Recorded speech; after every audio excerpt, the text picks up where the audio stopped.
What's up, people? Welcome back to International. This week, Australian government came up with their budget for the year 2023-2024. And out of all the things listed in the budget, there were a few things that was quite important for international students and migrants. In this video, we are covering those 5 important things that are relevant for international students and migrants. So in case if you want to know what those 5 things are and how they're going to affect you, then this video is just for you. So, check it out.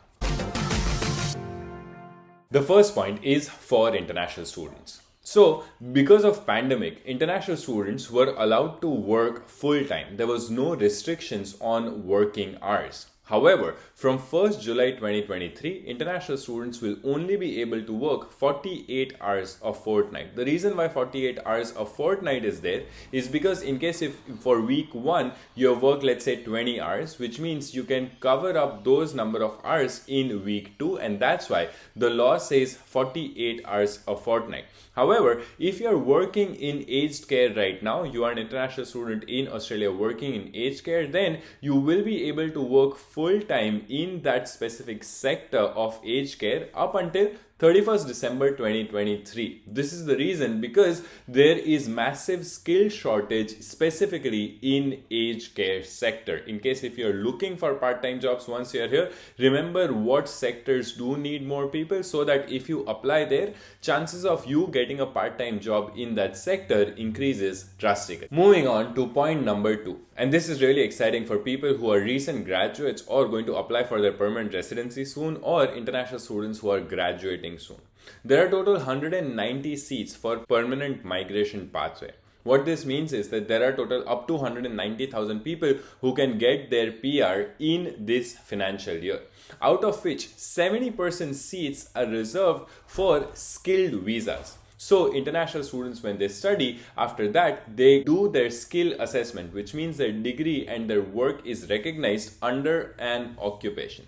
Now, because we fall under this occupation, that's why possibility of us getting a permanent residency under the skilled visa increases, and government is prioritizing giving permanent residency to people who have the skills that the country or a specific state needs. So about 130,000 or more than 130,000 people might get their permanent residency in one of these skilled visas. Moving on to point number 3, and personally I wish this point was there when I was graduating.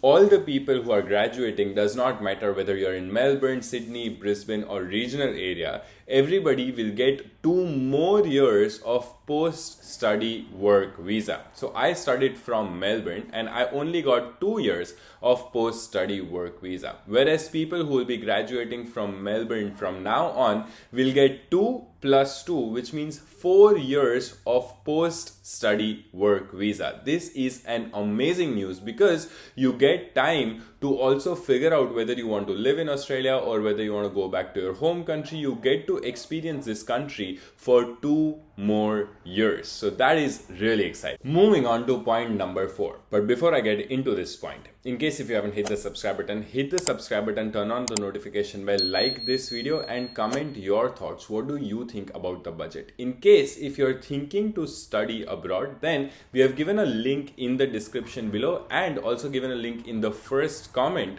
where you can fill up the Google form and somebody from our team will get in touch with you. We are really trying to change the system and also connect you to current international students before you take decisions so that you can finalize which university is best for you. So in case if you need our assistance in admission, then fill up that form and somebody will get in touch with you.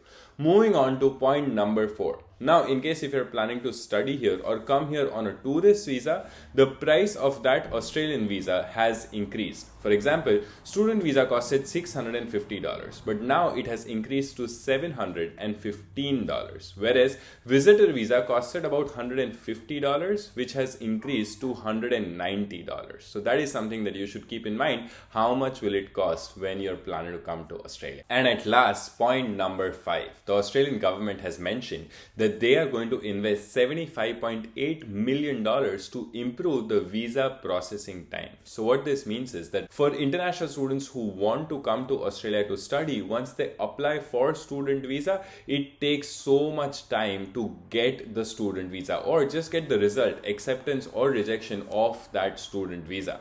To decrease this time and improve the process, they're going to invest $75.8 million across 2 years, which is really good news for international students who are planning to come to Australia and migrants who are already here, because it will help them know the outcomes sooner.